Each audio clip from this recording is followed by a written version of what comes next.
Welcome, one and all, to the little corner of the internet where your Star Trek pals talk about Star Trek with you, our Star Trek pals. At 7 p.m. Pacific, 10 p.m. Eastern, it's Monday night. It's the internet. It can only be Mission Log Live.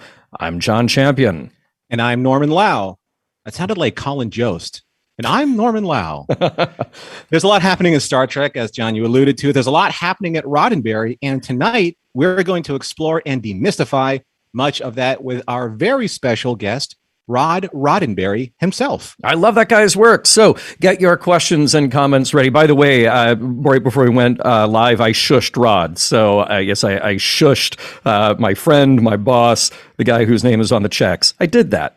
We have that kind of relationship. Get your questions and comments ready or prepare to take over my role here. Give us a call. You know how. You click on the Zoom meeting link, or you use the one tap from your smartphone, or you call us at 699-900-6833 and enter the meeting code and password that you see on screen. Norman, how you doing tonight? I'm doing good. And if there's a one hard and fast rule about doing recordings live or not live, as we usually do, can't break like the 5-second quiet zone rule. Not even if you're Roddenberry. Oh yeah.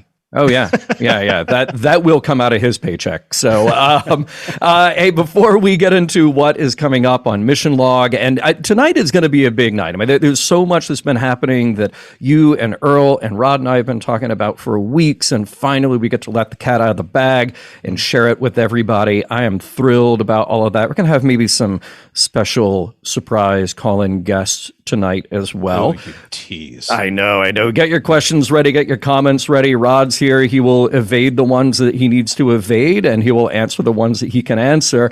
But let's say hi to everybody in the chat. Scott Palm, how are you, my friend? Good to see you there, hanging out. John Arminio, good to see you there. Jane, Tom, Paul. Ooh, there's two Pauls back to back. Do I sense a third? I bet it'll happen. There's Russ. There's Robert. Let's see. Third Paul. Boom, he's there. There's Sean. There's who else we got? There's Dave. Hopefully other Dave shows up. There's Dan. There's Rand. Haven't seen you around in a while, either here or in the Discord. So good to see you there. Holly's name might come up a little bit later in today's discussion too, because she's part of the Mission Log family. Mm-hmm. And my gosh, so many people say. And there's Mike. There's Dave. Two Daves. Thank goodness. It wouldn't be Mission Log Live without at least two Daves. That's a full house. 3 Pauls, 2 Daves. It is. That's exciting. Yeah. We should do the Mission Log card deck. That'll be great. So, so good to see everybody. So happy that people saying hi to Rod, people saying hi to us. David immediately with a question. He's like hot in this with a question. Rod, what are your hopes for the future of Star Trek long term? Think over the next decade. No spoilers necessary. So already we can kind of plant the seed there with that idea. So glad to see everybody is hanging out, ready to chat. You know what to do. Click on the thing, pick up the thing, call the thing, talk to Earl. He'll put you in the Earl Green room. I'm so glad that you guys came up with that. Isn't that neat? I know. It just kind of, it speaks for itself. Exactly. And then you guys will be on talking with us and our special guest.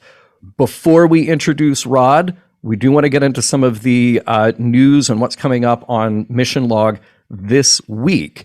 So next week on Mission Log Live, special guest TBA, but we will touch briefly on Prodigy at least, because that's a thing coming up. Stay tuned. There will be more. This week on Mission Log, we will be releasing our episode on Field of Fire. Norman, any spoilers there? Any hints about our conversation on Field of Fire? I just hope, John, that you and I have not stepped into a field of fire. Good. Yeah, I think, I have to say. Yeah, if you want to hear some interesting comments from me and Norman, be sure to check out that one. And then tomorrow night, Norman, you and I will be recording Chimera. Mm-hmm. And then let's see. Oh, of course, you can get the early recording through our Patreon, and you can join us for live weekly chat in Discord.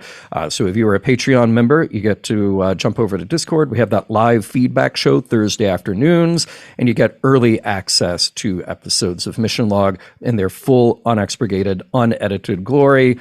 And special note to everybody who is here with us live right now and anybody who is confused about this episode of Mission Log Live. This will be dropping the audio version in the main mission log feed as a supplemental in order to reach our widest audience. So no, it's not a mistake, which I've done many times, put the wrong show in the wrong feed. No. This one is not a mistake. But the reason we're doing it this way is because we're talking about podcasts and we're talking about Star Trek, not a particular series, and all things Roddenberry with our guests. So we figured might as well get it out to everybody.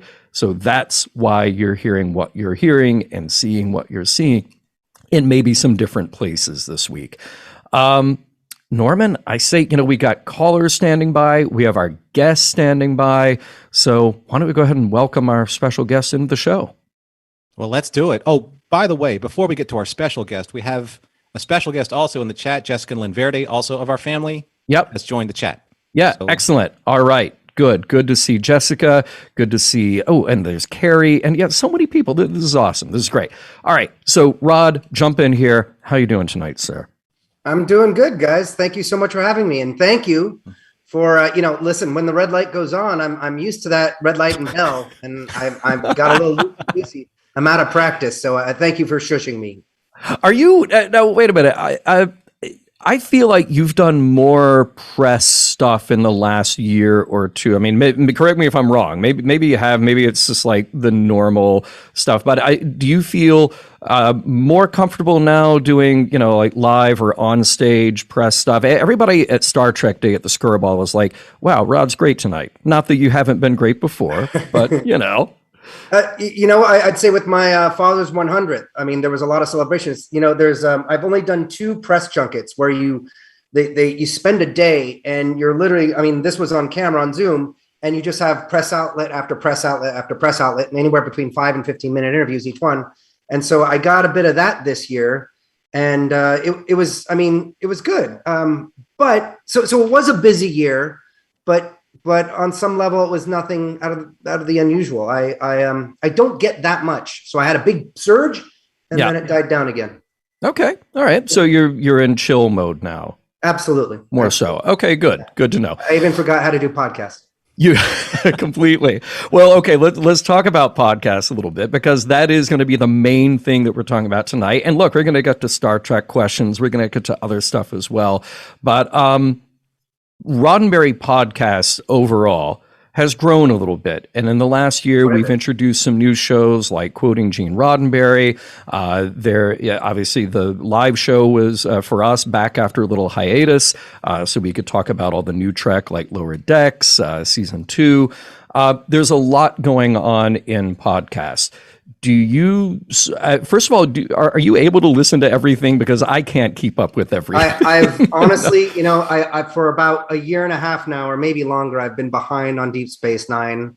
I'm almost a solid season behind, and I don't know when to find the time to catch up. Got it. The live shows, I think I catch every 4th one. Okay. Sci-Fi 5, I was good at the beginning, but I've fallen behind on that. I'm behind on a lot of podcasts, because I'll be honest with you, there are other podcasts that when I'm doing my own thing, I like to listen to every now and then. I know. Clutch the pearls. I didn't say I like them better. Yeah. I just said when I'm doing my own thing, I like to maybe disengage from certain podcasts. Ooh, that's good. And listen to some other non-Trek stuff. No, like I understand the feeling. I'm so immersed in Trek all the time that I need to unplug by listening to like a science show or something, a history show, something else to just get my mind thinking in a different direction. But even when you haven't been listening, I'm here to tell you we've been working on podcasts. I know. we've been working. I know. Yeah, I just got to listen to one.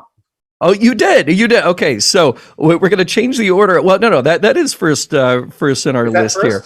Yeah. We're introducing a new thing that just went out live today. And Norman, maybe you can explain the reasoning behind Mission Log Engage and why we're doing that. What Mission Log Engage is.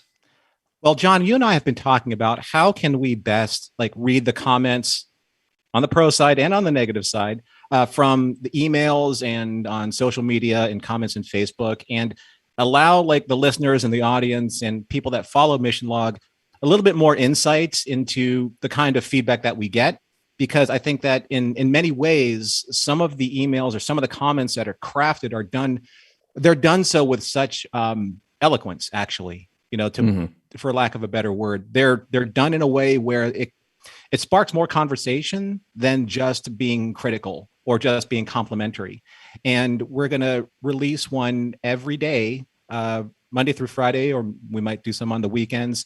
And we're going to share with all of you and make good on what we say in every Mission Log podcast, where we say, and remember, we may use your comments on an upcoming episode of Mission Log.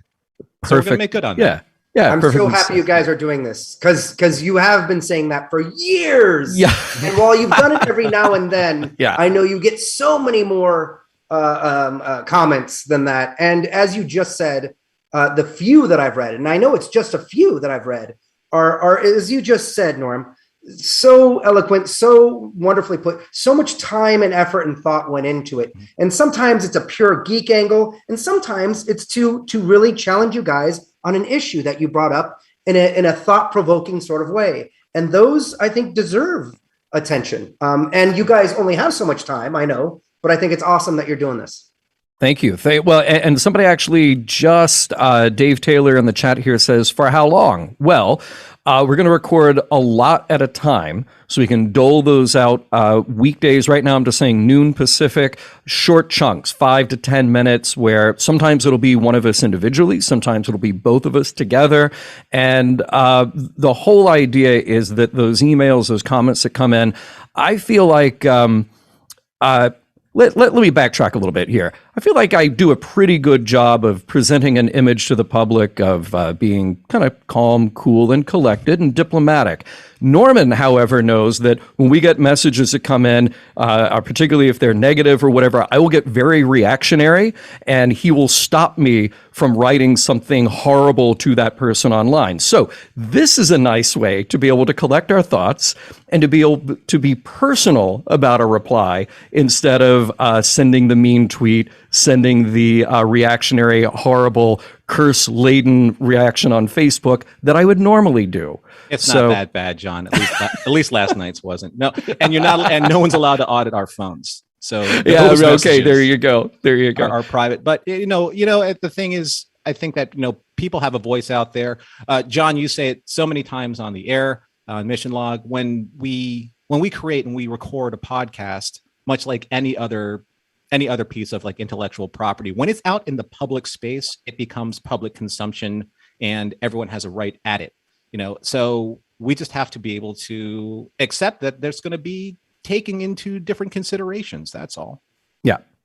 So Mission Log Engage, for all of you who are listening to this, you don't need to change anything that you're doing now. We get your emails, we get your comments on Facebook and Twitter, and they're great. And what we're doing is we're just going through weekly, picking out some of those that maybe have sat for a while because they do require a lot of thought and attention.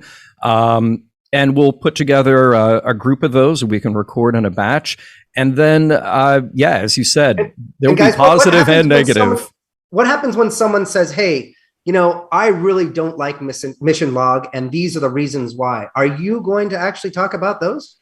We got your email, Rod. Thank you for that. Mm-hmm. And we will address all of those concerns. No, I would say, honestly, stick around, because this week, the premiere week, we started out with a very positive but very balanced, very thoughtful way to look at Mission Log.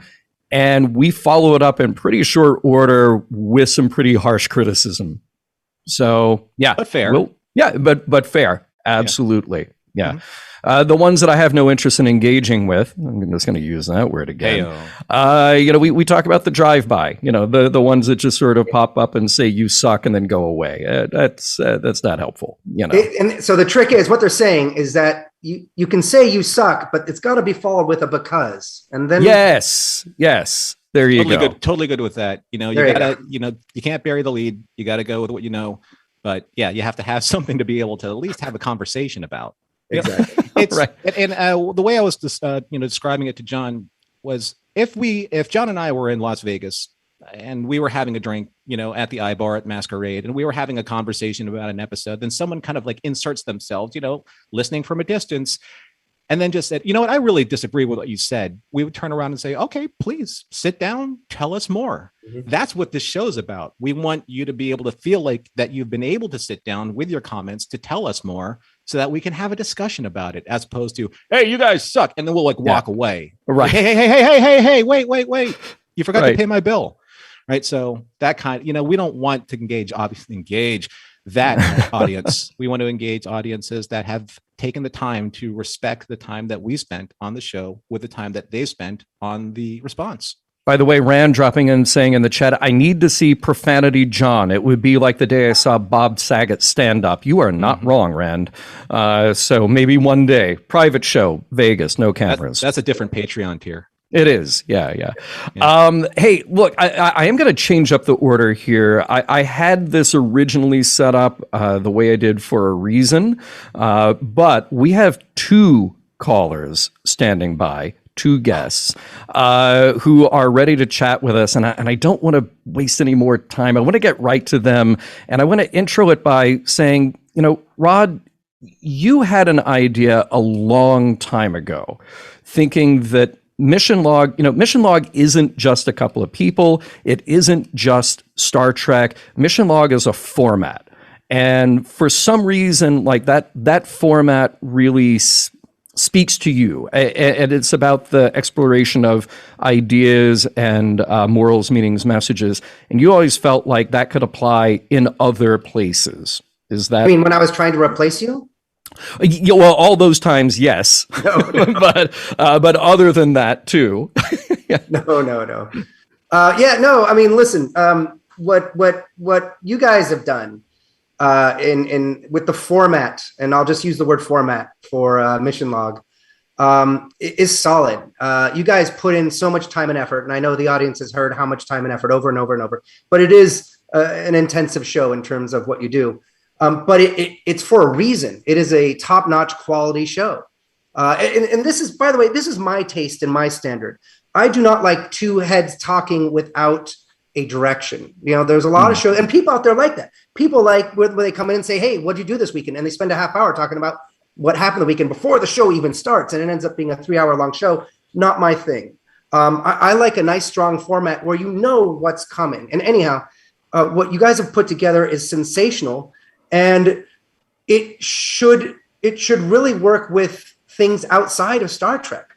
Now, we've got the morals, messages, and meanings, and that is really specific to Star Trek. I'm not saying other shows don't have that, but you have to pay attention to what you might try to attach this format to and see if that, and then you might have to modify that to fit that show. And in our discussions, John, Norm, we found there were shows that were sci-fi, but that didn't fit that format, that don't work with this format. We would have to compromise the integrity of the show to make it work. So it's been an interesting journey to kind of find what might fit this format. And well, John, I'll let you take over, but we're going to start with an obvious one and then I guess both two obvious ones. Yeah. Well, the first obvious one, though, is one that we've been sitting on for a little while. And then the calendar kind of crept up on us and we were like, oh, yeah, we need to do this right now. In fact, we're late. We should have done it a month ago.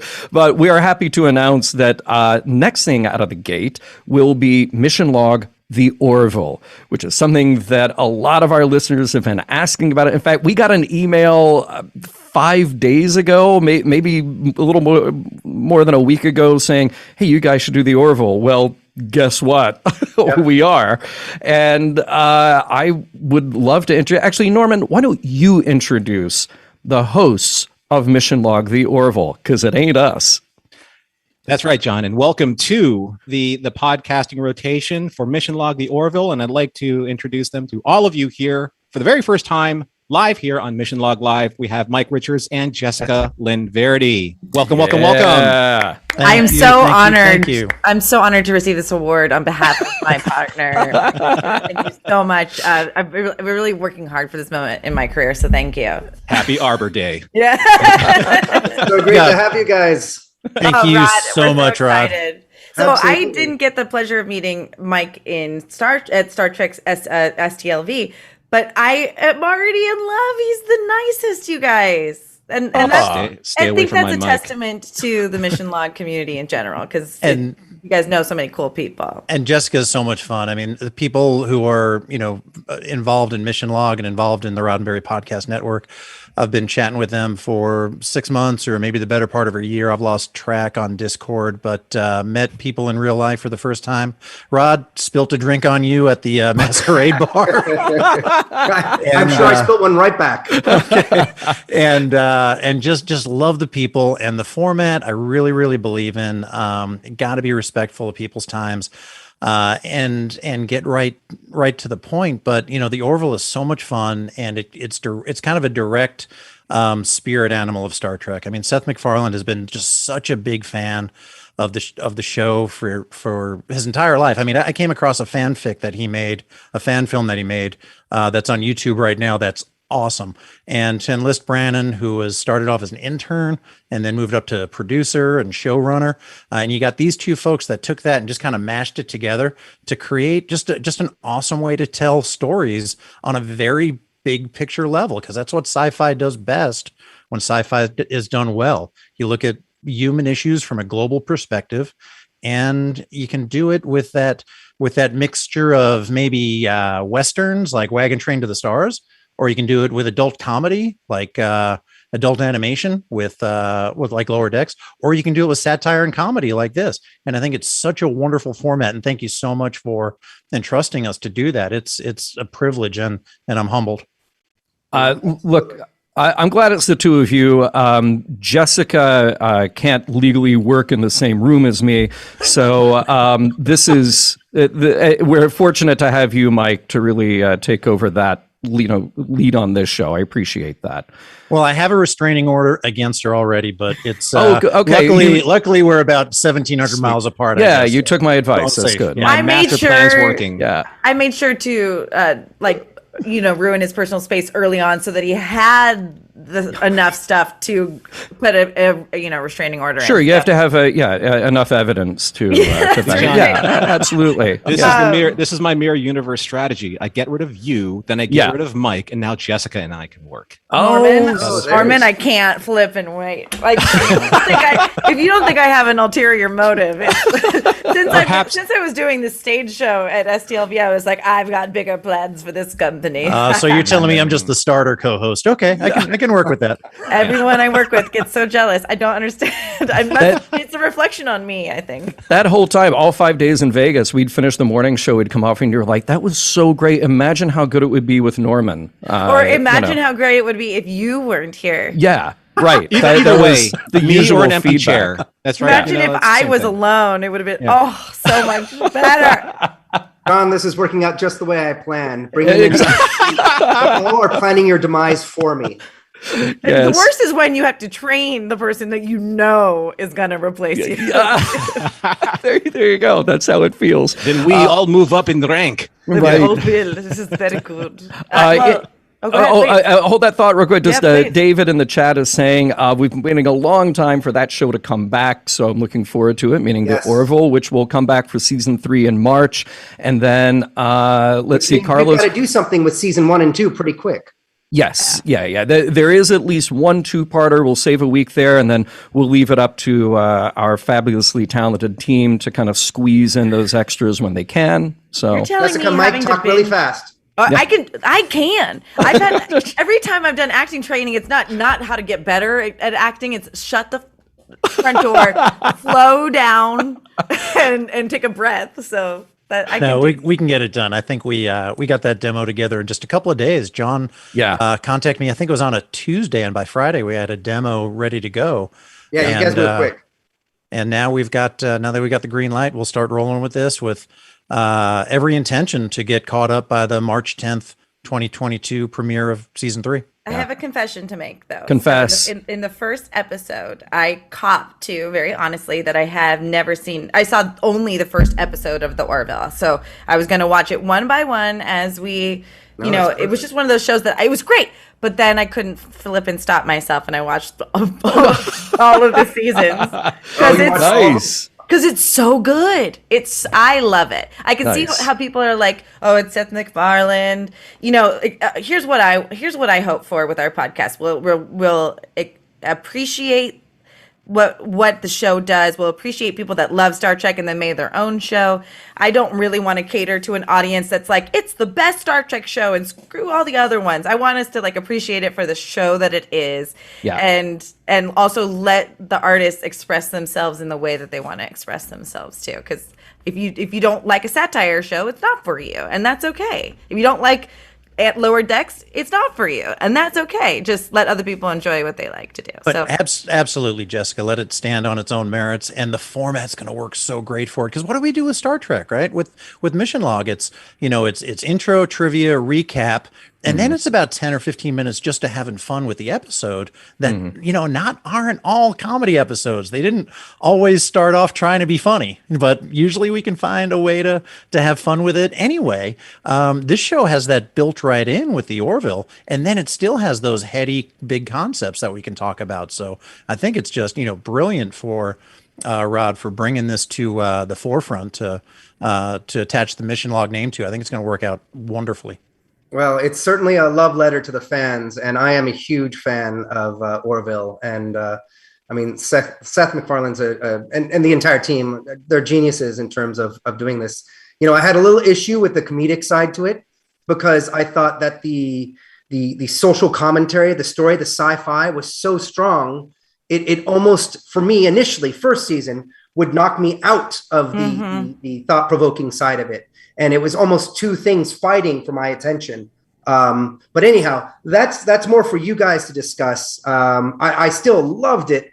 And season 2 blew me away. And I've been just dying for season 3. So I can't wait to hear you guys talk about it. Great. I want to say what Carlos Perez said. I would be happy to do a Mission Log Dune any day. I would love to give John more work. That would be incredible.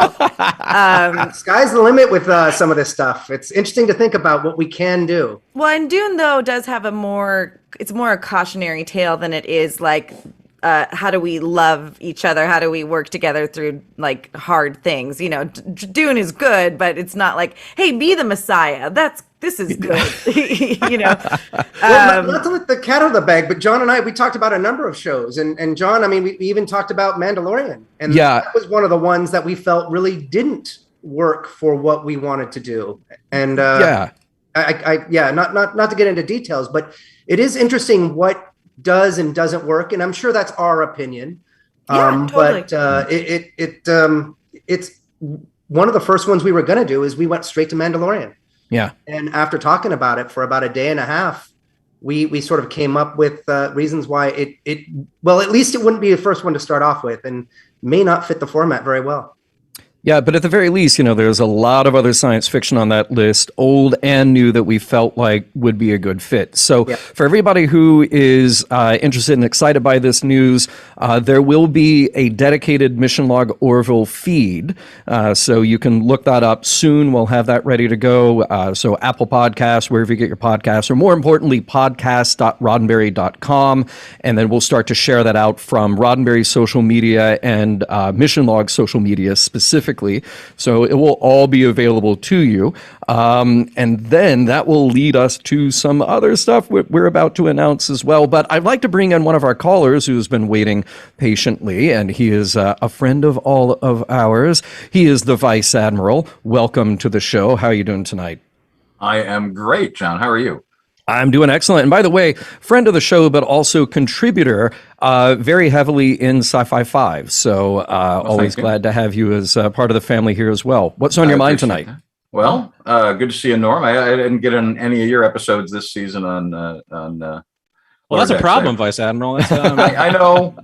That's demotion. I think we're just going to go to Admiral. Sorry. Well, I guess I'll have to leave you as ensign then. Okay. Ooh, well, me and Harry Kim, what's the difference?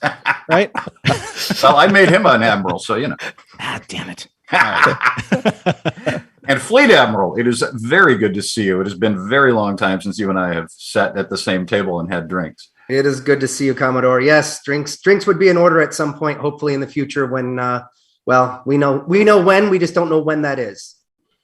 I know, but it will happen. And, Jessica, Mike, congratulations. And that'll be fun. But that means that finally, John, you've gotten one of your wishes, which is to take this format and put it into other things, which makes me want to ask you, Fleet Admiral, it's been almost 10 years since Mission Log began. How do you feel it's been going all in all? I'm going to leave the room here for a moment. Wow. No, I am. I think you just aged in 10 years right now, John. I did. John knows the answer to this, and so does Nora. I couldn't imagine it going any better than it is, and I'm not blowing smoke. This was something that John, Ken, and I initially brought together and thought would be a good idea and a good format, and I kind of wound them up, and it went. And I think I was very involved at the beginning, the first few seasons at the very least. And you then, were, and I remember you even talking to me about it before it even came out. Yeah. Well, and then it took on a life of its own. And now it's continued to grow, and we've got Norm on board now, and it's just getting better and better as far as I'm concerned. And not only that, it's challenged me, because I never had seen all of Deep Space Nine. And I kind of judged a little bit of Deep Space Nine by its cover, and I've had the opportunity to watch, even though I'm almost a couple episodes into season 6 now, way behind, and I'm really starting to appreciate the different sides of Star Trek. I still won't say it's my favorite, but I can see that Star Trek has many different aspects to it and many different trails that it can follow. So it has accomplished the goal that you set out for it. Yeah, but certainly. And I would give that credit to Norm and John, because especially Engage and how they introduced Engage, this is about discussion. This is about having a thought, having a point of view, discussing an episode, finding the morals, myths, meanings, of course, and then talking about that and how it worked then and today, and then engaging with the audience and getting their points of view, and just having a rational, intelligent conversation, and everyone learning from everything. That's the whole point of Star Trek. So yes, it has met every expectation and exceeded that. Hey, I want to mention something here. A couple of comments in the chat. I believe that John Cooley and Dave Takechi are conspiring for the next podcast, which will be Mission Log, where it's a podcast analyzing, reviewing every episode of Mission Log. But then Joseph asked, will Mission Log Orville feature in the Patreon feed? Okay, great question. So right now, the way we are envisioning this and other future mission logs, they will fit under the mission log banner. There is one mission log Patreon / more importantly, mission log Discord. So there will be a channel for that in Discord. So a lot of our kind of offline chat will happen over there. And what we're doing here is creating a show that will, the flagship will be the audio download, but there will be a simultaneous video recording and video release. So it won't be kind of the behind the scenes, long-winded banter that Norman and I indulge ourselves with every week. Yeah, but there will, but there will be a video component of this that we will get out there in the Roddenberry YouTube page. So just, keep your eyes open at all of our social media, and you will be able to find all of it there. So, and that's actually the perfect opportunity, Norman, to just very quickly remind people what we do at Patreon, patreon.com/missionlog. What's happening over there, Norman? Well, a lot of the people know that, are fans of the show, or, they've heard us say this, in the live feed and in the audience, that Patreon is a really nice community that we've built. It's wonderful. It's growing every day. And it's a really wonderful hub for Mission Log fans to be able to come in and express their love for Mission Log and other science fiction or other fandoms that they enjoy. We have at least 25 separate channels, ranging from science fiction from the 1950s to science fiction that's relative to today, i.e., say, like the William Shatner launch that happened 2 weeks ago. Then we have every single show from the Star Trek series. Then we have all of our coverage. So there's a lot of content there if you would like to subscribe and join us. Yeah, and it's a lot of fun. Patreon.com/missionlog. I don't want to take too much time away from that. You guys, you all know what to do. Patreon.com/missionlog. It is a blast, and everybody here has been a part of it. It's the most entertainment and fun that I have online in any given week. So before we get to our next caller, I do want to do something at the suggestion here of our illustrious executive producer, who happens to be online, and therefore we do what he asks. Very quickly, we're going to point back over to Mike and Jessica and just ask you each a little bit about what your backgrounds are. Like, what are you bringing to the show, sci-fi fandom, etc., just so our audience knows what to expect. Jessica, start us off. Oh my God, I was going to let you start.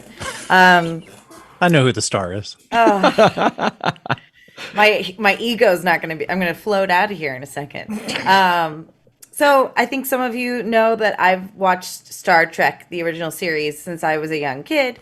I can fondly remember watching it 1 a.m. replays and making like waffle ice cream sandwiches. We had a style of doing, an Eggo waffle, ice cream, chocolate syrup, and then another Eggo waffle. What the hell are you talking about, Jessica? This is a ritual. I'm just saying so that people are when they're interested in the future, sharing this with their baby daughter, make a waffle sandwich, ice cream sandwich. Got it. So we'd be watching these, hopped up on sugar, 2 a.m. in the morning, watching original series, and that's just kind of something that sticks with you if you like it, right? I learned to love the Three Stooges that way because we watched the Three Stooges, and everyone's like, "There's a girl who likes Three Stooges," and I'm like, "You're dumb." So the short end of it is I end up going through my life as a Star Trek fan, a Star Wars fan, what have you, and then I find a group of like-minded people that were doing awesome improv. I started taking improv classes, and it just so happened that they were doing Star Trek: The Next Generation, and I can remember it being on, but it was not something that my dad watched necessarily, so we didn't watch The Next Generation. But they're like, "Hey, you can audition, but it involves The Next Generation. It's a different show." And I remember being very trepidatious to watch the show because I'm such a Kirk girl, and then finally watching Next Generation, getting cast on the improvised generation. That, for those of you that are familiar with it, I love it, and it just sealed the deal that like I'm definitely a Star Trek blue blood, green blood, Vulcan. Blue blood meaning I've never liked any other science fiction. That's not true, but I've been doing. I produce a couple of my own podcasts, improv all the way. So I love to say that I make mistakes willingly, or that I don't make myself feel bad when I make a mistake. I'm just like, stick the landing. So you'll hear a lot of that in our podcast too. And I really do like, personally, I like examining things. I like talking about the hard things in a way that makes it easier for other people to accept. It's not easy to talk about. It's not easy to be honest. It's not easy to talk about things that are sensitive subjects. So not dissimilar from you all having this engage element, I welcome people going, "Hey, that was not the best way to share this sensitive topic," or "I would have appreciated more, whatever." I look forward to people giving us our feedback just so we can learn. Because if we can't talk about tough stuff, we're not going to be able to learn together. So I'm just excited for it in so many different ways. All right, Mike.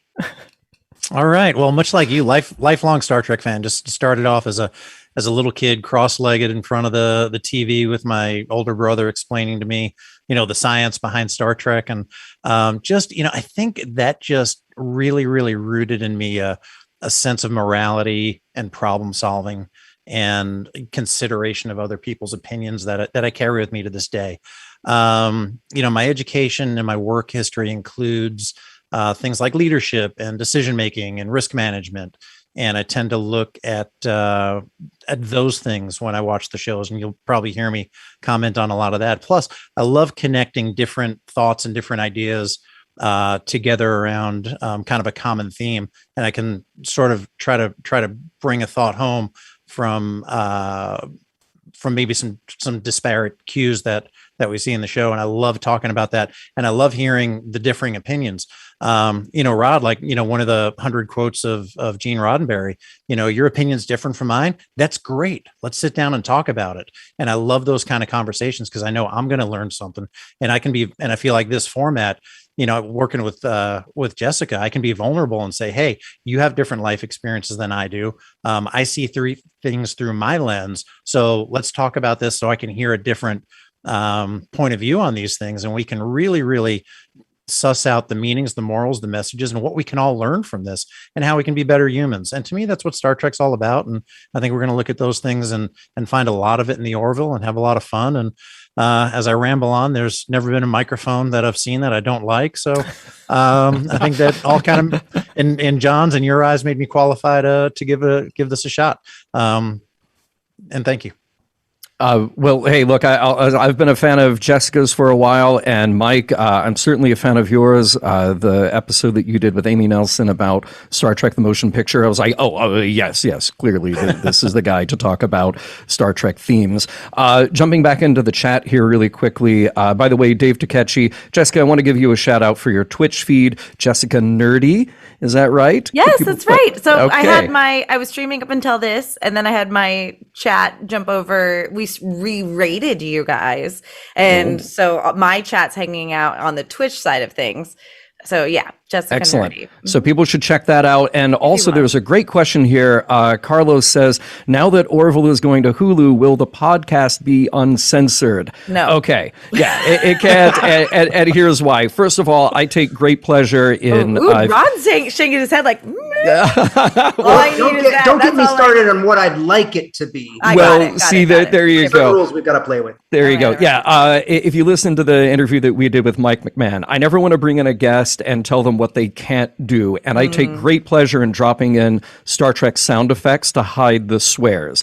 The reason we do that is not because of my sensitive ears or your sensitive ears. It's because of algorithms that would potentially prevent the podcast to going to some of our subscribers and prevent other people from finding it. So inevitably, when we release something, we hear back saying, why are you bleeping it out? Look, it's not because of you. It's not because of me. It's because we want people to be able to get the show. And Norman is very sensitive. But if you want to come to my chat, I will fill in all the blanks. As you can see, even tonight, I'm like flipping.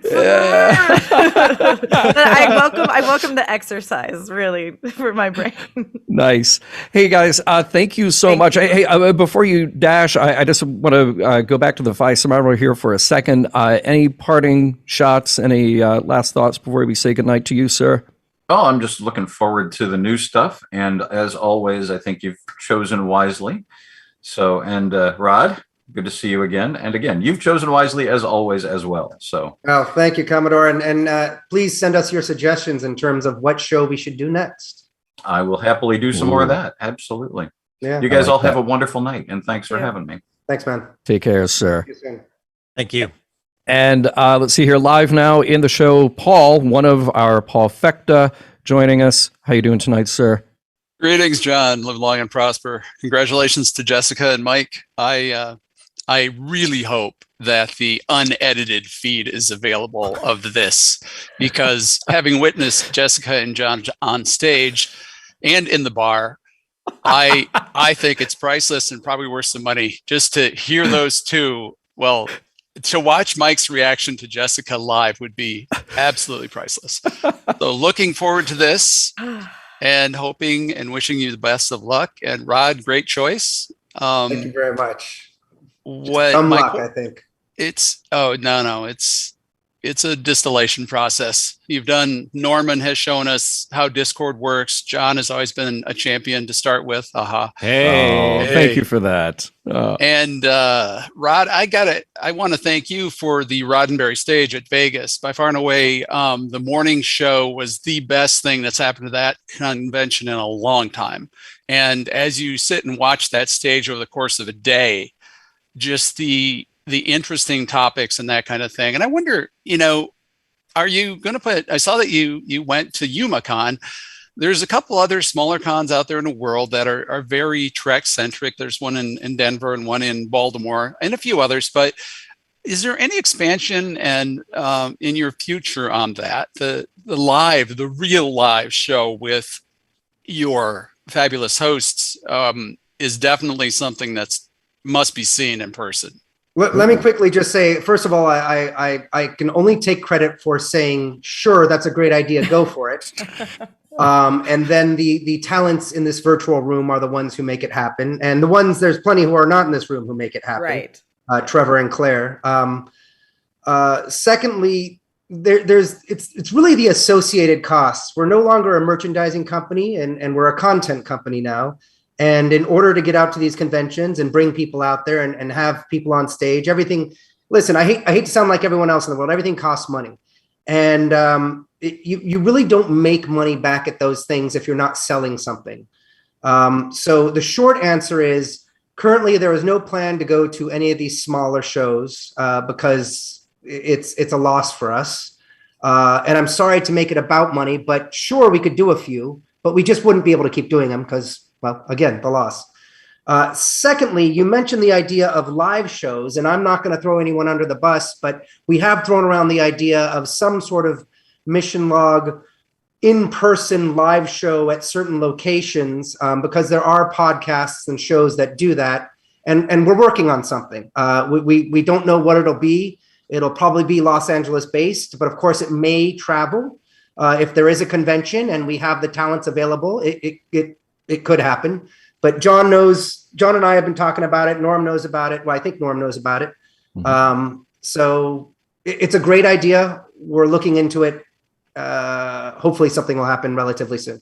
Hey, look, I'm just going to be much more crass than you are, Rod. And I'm going to say anybody within the sound of my voice, contact the places that you would like us to be. Mission Log is a big family now. And the real learning experience for me at STLV was to see that Mission Log and Roddenberry's presence can be something different than just a couple of people behind a mic. And Jessica, I have you to thank for that, for really just jumping in there. I would love to take that show on the road. So contact the places that you would like to see Roddenberry and Mission Log. And if they can make a deal, then let's do that. You make a great, that's a great point, John. We don't have to have the Roddenberry stage everywhere, but there's no reason why, as you were just saying, we can't have the morning show at a convention. And Jessica, I mean, you were a seasoned veteran when you walked on there. You nailed it. So be great to have you guys there. I want my memory. You know what? White. And we can start testing it without John. We'll bring Norm in. It'll be just you and Norm. Will Unfortunately, every time we need to do these shows, it's John's vacation week, right? I know. It's tough. Jessica, you were supposed to be gone 15 minutes ago. No, so I will leave. I swear to God. But everyone, I'll leave when she leaves. If you could wipe my memory every week and just give me like this positive feedback, I would love it. That's good. Well, I will say too, not everywhere is where you're meant to be, but when you are where you're meant to be, you can tell. And so the second I was on stage with everyone and met Rod and met Claire and Trevor and just felt like I was right at home, it's because you all made me feel that way. And also because I was meant to be there. So I feel really grateful that it's like such a comfy fit. And I do actually love the idea of like doing a live recording. You could do like a small little tour, you do like a little theater away and have like you have one person you're interviewing. So it grounds the show, but like, it's worth the price of entry. Yeah. Anyway, you guys are doing so much that's incredible. I actually don't even understand how you do it all. So congratulations. Awesome. Mission Log is going to take over the world. If we're lucky. Well, before she leaves, John, if I may, I want to congratulate Jessica on the sci-fi file she did on the 100th birthday of Gene Roddenberry. One of the most, Jessica, your talent there was just unbelievable. And I don't know how much editing was involved. I'm assuming not a lot. Actually, not a lot at all. I tend to send out perfectly edited. I don't give them an opportunity to use. It was stunning. Great work, girl. And have fun with Mike, and we'll look forward to seeing you guys. Peace out. A little bit of that. I got to talk on half measures about that, and John pointed out the oatmeal. The panels were there at the convention, and he's like, "We're going to do this for Sci-Fi 5," and I was like, "I want to do it." And within a week, I was getting the email that you're going to be doing it. And who's a better choice? There isn't one. But Clearly. I don't. It's just like anything in this business. Until you are on set and then you get the paycheck, it doesn't happen. So anyway, Mike, I can't wait to see you 15 times a week until we get to season 3 of Orville. John, I'm just going to do it. If people want to have an awesome experience this Friday night, if you go to twitch.tv/Ripley Improv, we're doing a Heartbeats, which is an improvised medical drama TV show. We do Heartbeats live, an hour TV show, and we're doing a crossover with our Slayer show. So it's gonna be a really weird, fun one. Nice. Yeah. Sorry, excellent. All right. Thank you both for dropping by and sharing the fun and the talent. And everybody, remember to look for that show coming out. And look, it's 10 till 11 till. We have another announcement to make too. So we'll say goodbye to you guys. We'll say goodbye to Paul. I want to bring in Alan here real quick, who's been patiently standing by. And then they're going to drop this bomb of this other announcement. So Alan, what is on your mind tonight? Hey guys, it's good to see you. I honestly don't have a whole heck of a lot to contribute in terms of commentary, but just sort of like a big thanks for continuing to grow and expand the Mission Log family, for lack of a better word. And it's great to see even more people getting involved. It's a shame that Jessica and Mike just dropped off. I was just thinking that Captain Mike feels like one of us, and I'm having these kind of feelings like the that moment in Goodfellas when Leota and De Niro are so happy that Joe Pesci is about to get made, and I just hope it turns out better for him. Yeah, the scene after that's not so good. That's so good. Yeah, but yeah, it's just super exciting to have all of this going on, and hopefully there's many more years of shows, and certainly Star Trek seems to be the gift that keeps on giving. So, well, indeed. Alan, I can't think of a better segue than to talk about our next announcement. And I want to leave this one to Norman specifically because Norman is the driving force behind this one. Hey, man. I feel like we've buried part of the lead here. I mean, the Orville is pretty major. Like that is a very important step for us, and we've been talking about a long time. But there's another show coming up that needs some attention, and you, my friend, are the one who's giving it the attention it deserves. Well, I mean, all these shows that we're coming out with, John, to expand the Mission Log portfolio, they're all important because we're still sticking with the format for this next spin-off show, and that's going to be Mission Log Prodigy. Now, why Prodigy, you may ask? Because Prodigy, in my opinion, and we've talked this over with Rod, and we've talked this over with John, and in the family of the Roddenberry team, and we feel that Prodigy is the show that's going to speak to the youngest segment of Star Trek fans. Nickelodeon has, they've marketed this show as the Star Trek series for kids, but that doesn't necessarily mean that the subject matter is going to be immature. Children today are very savvy. They're very intellectual. They're very intelligent, and they also have the opportunity now to watch Star Trek with their family. With their mom and pop. Wow, didn't I sound old? With their mom and dad. And with like that. Jessica's giant waffle ice cream stack sandwich. And have destination TV to watch again. And so we wanted to make that more of a focus. We wanted to be able to bring that to the forefront with the Mission Log banner, with the Mission Log format, talk about the morals and meanings and messages, but do so from hopefully a different perspective. And the most special thing about this show is that we're going to actually have and encourage younger viewers to call in and leave us their feelings on the show so that there is a lot of kind of a peer support group when they listen to it, both on the live version that we're recording for YouTube as a destination video, which will then be edited into an audio drop on its own feed. So we feel that Prodigy has the opportunity to speak to an audience that's never really been spoken to before, maybe sometimes even spoken down to because Star Trek may be too intellectual for a certain segment of audience, but we felt that this was the sweet spot to really be able to talk to this particular audience, and I can't wait for it. And can I mention my co-host on the air now? Oh, I think you have to. Absolutely. So Mission Log Live fans have known her as a special guest star. She's been a special guest star with us on Lower Decks recently, and my co-star for this is the very talented and very intelligent and very excited to talk about Prodigy, Ashley V. Robinson. So she's going to be my co-host on the show, and we are so excited to bring you this content. I can't wait for you guys all to hear it. I'm excited myself.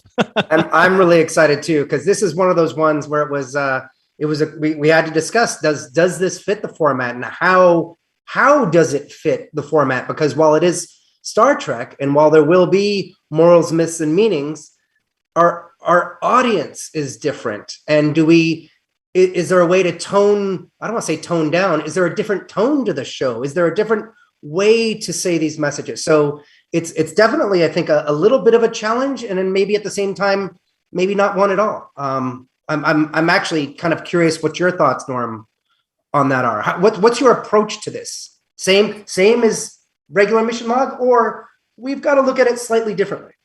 Well, we are going to have to look at it slightly differently. Mission Log has a very granular format where we take a look at the episode, break it down to its structure, the recap and observations and things like that. And I'm not saying that that's not going to be part of it, but I think that Ashley and I have been talking, and I think that we're going to try and focus a lot on the characters, because I think the characters are really going to be the thrust behind this show, the experiences through the characters' eyes, their motivations coming together as this kind of ragtag crew.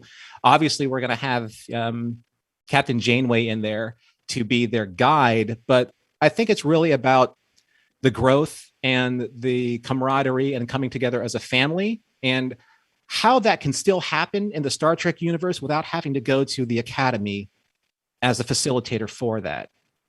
These characters are all there for a purpose. Whatever that purpose is, they've all been brought together, and they're going to have to work together and learn about each other from different walks of life, from different cultures, from different races, from different species, from different so-and-so.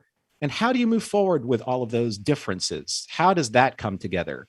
And I think that the voice acting, the characterizations, that's all going to sell that to the audience. And that's what I think the focus of the show is going to really find its stride in studying what it's all about. I hope.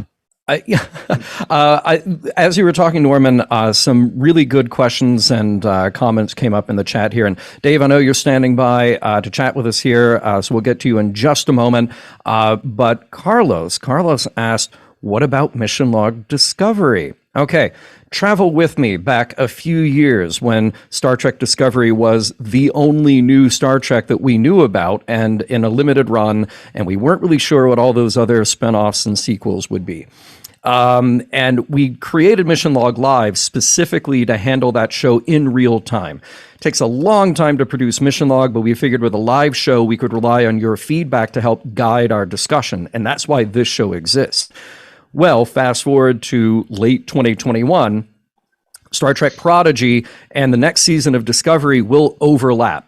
And there is no way that even with all the talented people we have, we could keep doing a live show in the format that we're doing and reach the audiences that we hope to reach, especially, as Norman just pointed out, with the young people who will be watching Prodigy. So it seemed like the time was right to make Prodigy its own thing, and Mission Log Live will continue on with Star Trek Discovery in its fourth season.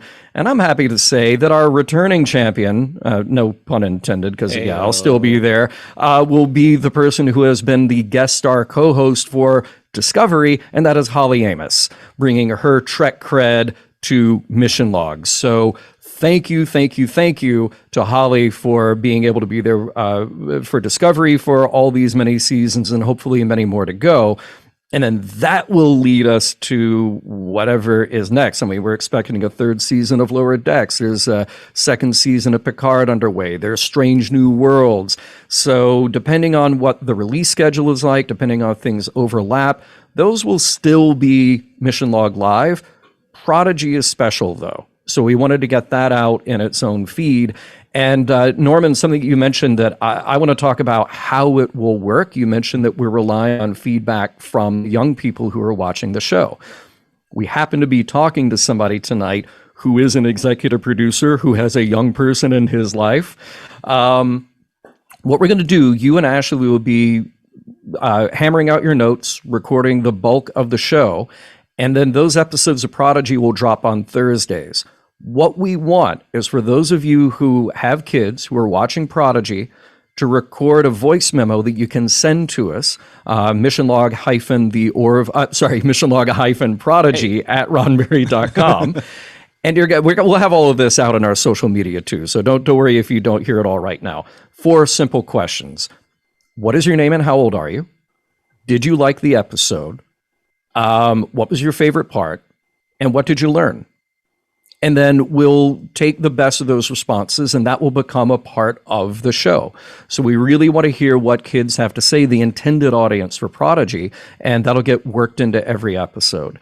And we'll set a deadline. So if episodes drop of Prodigy on a Thursday, we'll maybe give you through the weekend to get those to us. So then we can get the final podcast out Monday or Tuesday, something like that. We haven't worked out exactly the date and time yet, but it'll be a pretty quick turnaround for those. Now, Dave Taylor in the chat has a really good question. How do you promote to the kids? And I think that we promote kind of organically. We promote from the kids whose parents are Star Trek fans. Yeah. So if you're 100%. a Star Trek fan and a parent, then we're hoping that you're going to be watching Prodigy with your kids. And then we're hoping that you'll be calling in or encouraging your kids to call in and answer the questions that we're going to be having read live or broadcast on the edited version of the podcast. So we're hoping that's basically kind of like process of osmosis, organic, type of from kid to parent, from parent to kid, kind of dynamic. I think that's the best way to go about it right now. Yeah. And Norman, to be clear, this isn't a show just for kids. Right. It's for the whole family. It's for the whole family. And that's why we felt so strongly about Prodigy being having this kind of a focus. Yeah. It's funny, Paul Troutwine asked, can I still watch Prodigy without my kid? Absolutely. 100%. And Carlos says, so it won't be a live show. It won't. We're calling it, I'm calling it anyway. This and the Orville are live to tape, meaning that unlike Mission Log, which is heavily produced, written, edited, etc., and there are many breaks within that, we're trying to do these in 2 segments. So the intro, the recap, the observations, and then the discussion, the wrap up, etc. So it was really 2 halves. The video feed will look essentially like this, a couple of people talking to each other. They won't be live, but they will be an abbreviated production format compared to the main Mission Log. Or if you're of a certain age, pre-recorded before a studio audience. Yeah, right. There you go. Hey, look, we have run over our time a little bit, but I don't want to leave without saying hello to David, who has been waiting patiently. So, David, Alan, hang on, because you might have a party. Oh, are you out of here? All right, Alan. Oh, no. I was just I was about to Irish goodbye myself. But, okay. All right. Well, take care, Alan. We will see you very soon. I do want to say really quickly before I go, I'm so happy that you guys are devoting specific coverage to Prodigy. I think part of the reason why a lot of us have such fond feelings for Star Trek is because it was our morals, meanings, and messages show when we were kids. I grew up at a time when educational and moral messages were quite literally an afterthought on something like He-Man or G.I. Joe. So go Star Trek, go Prodigy. Have a good night, everybody. Take care, Alan. Yeah. Take care. And then rounding out the show tonight, and thank you, everybody who has stayed a few minutes late here. David, welcome. What's on your mind? Hey, John. Hey, Norm. Hey, Rod. Hey, David. Nice to see you. So we've got a lot of content. You shared a lot of stuff. It sounds like a lot of fun from the standpoint of Roddenberry podcast. I'm just going to ask the question I asked at the very first part of the chat, and for you, Rod, without giving any spoilers, you don't want to give any spoilers, where do you see Star Trek, or where would you like to see Star Trek go, the show, in the next, say, 10 years, the long term? As in the multiple series that are out there, and well, I mean, or movies or miniseries. Yeah. The sure. universe. I really have to say it's right on track, and not because of any sort of predetermination I put into it. I again, to give everyone at Secret Hideout and Alex Kurtzman the credit for this, you know, there's little concern right now as to, is there too much Star Trek out there?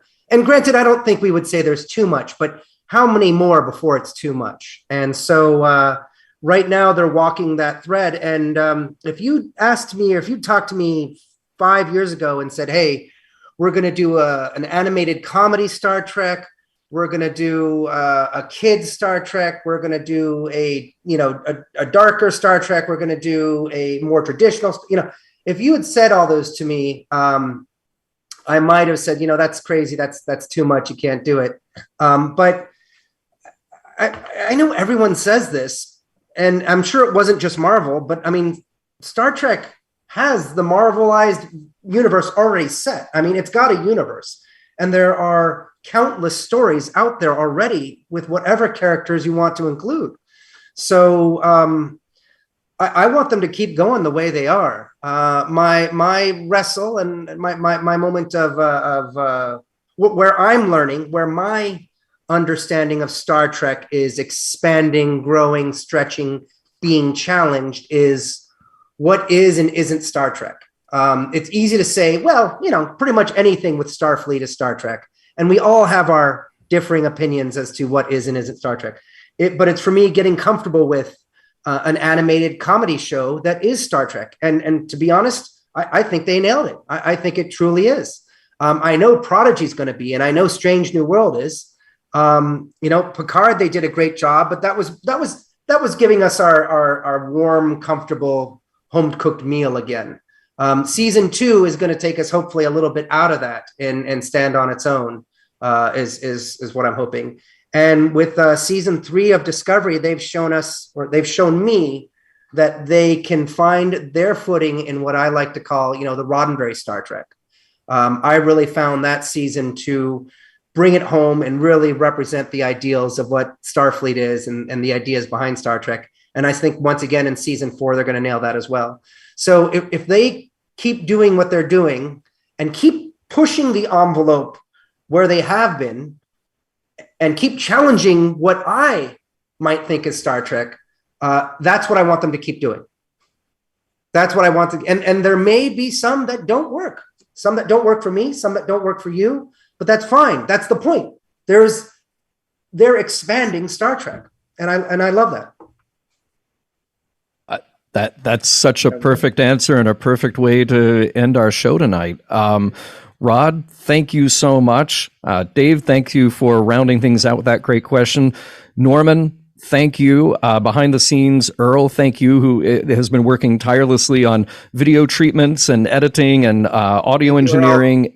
Just incredible work. Thank you to all of our guests who joined us tonight, and those who weren't here, Mike, Jessica, but thank you, Ashley, thank you, Holly. We truly have expanded the Mission Log family through all of you, and your talents are so appreciated. Trevor, Claire, thank you. Yes. I know you're not here, but if you ever see this, thank you. Mission Log Live is produced by Roddenberry Entertainment. Executive producer, Rod Roddenberry. Technical production on Mission Log and Mission Log Live provided by the infallible Earl Green. Be sure to visit podcast.roddenberry.com for the latest from Roddenberry Podcasts. If you'd like to support Mission Log directly, give us a look at patreon.com/Mission Log. Thank you to everyone who joined us live or later. Stay safe, stay healthy. We look forward to talking with you next week.